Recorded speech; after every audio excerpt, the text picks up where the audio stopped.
안녕하십니까. 갖고 있는 부동산은 없지만 나도 부동산이 갖고 싶다고 외치는 남자.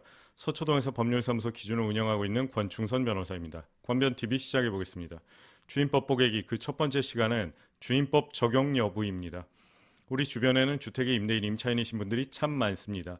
주인법은 대한민국 국민들 중 가장 많은 분들이 관심을 갖고 있는 중요한 법률이라 할 수 있는데요. 앞으로 수회에 걸쳐 주택임대차 보호법, 즉 주인법에 관해 이야기를 해보겠습니다. 우선 나의 주택임대차에 주택임대차 보호법이 적용되는지에 대하여 이야기해 보겠습니다. 당연히 적용되는 것 아닌가 하고 생각할 수 있지만 전입신고를 하지 않은 경우, 계약서의 확정일자를 받지 않은 경우, 업무용 오피스텔의 경우 등 주인법 적용 여부에 대해 의문이 생기는 경우들이 종종 있습니다. 자, 결론부터 말씀드리겠습니다. 주택임대차 보호법은 주거용 건물의 임대차에 적용되고 주거용 건물인지는 그 실제 용도가 주거용인지를 가장 중요한 기준으로 판단합니다. 자, 그럼 주인법 제2조를 살펴보겠습니다. 제2조 적용 범위. 이 법은 주거용 건물 이하 주택이라 한다. 주택의 전부 또는 일부의 임대차에 관하여 적용한다. 그 임차 주택의 일부가 주거 외의 목적으로 사용되는 경우에도 또한 같다. 즉 임대 목적물이 주택이면 주택임대차 보호법, 약칭해서 주인법이 적용된다는 뜻입니다. 따라서 업무용 오피스텔의 임차인도 자신이 그곳을 주거 목적으로 사용한다면 주인법이 적용된다고 주장할 수 있습니다. 관련 판례 몇 개 살펴보겠습니다. 우선 대법원 1995년 3월 10일 선고 94-52522 판결.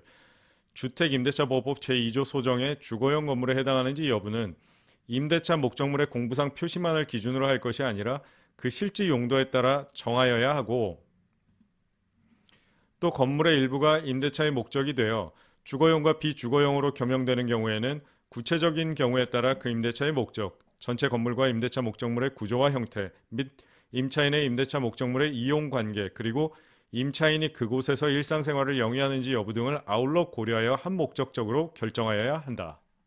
고하여 결국 주거용 건물에 해당하는지 여부는 그 실제 용도에 따라서, 즉 그곳에서 일상생활을 영위하는지 여부 등을 아울러 고려하여 한목적적으로 결정하여야 한다고 합니다. 다음으로 대법원 1996년 5월 31일 선고 96-5971 판결을 살펴보겠습니다.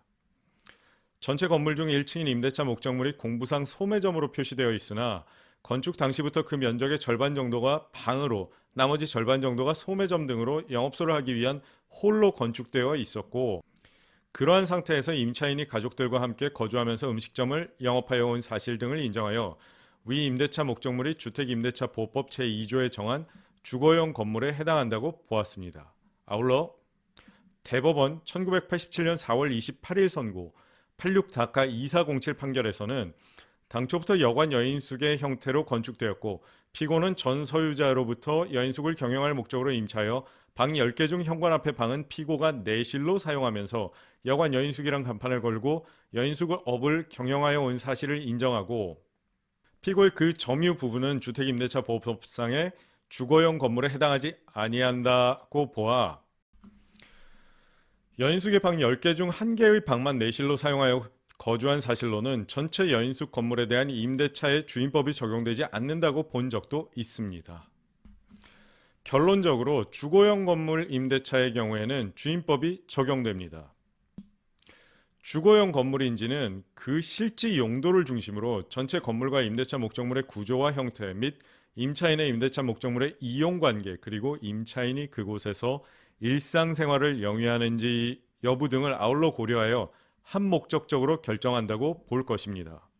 참고로 업무용 오피스텔로 등록하고 전입신고를 하지 않은 경우라도 임차인이 인근에 직장을 다니는 직장인으로 그 오피스텔에 거주하고 있다면 이 경우는 당연히 주택임대차 보호법이 적용된다고 할 것입니다.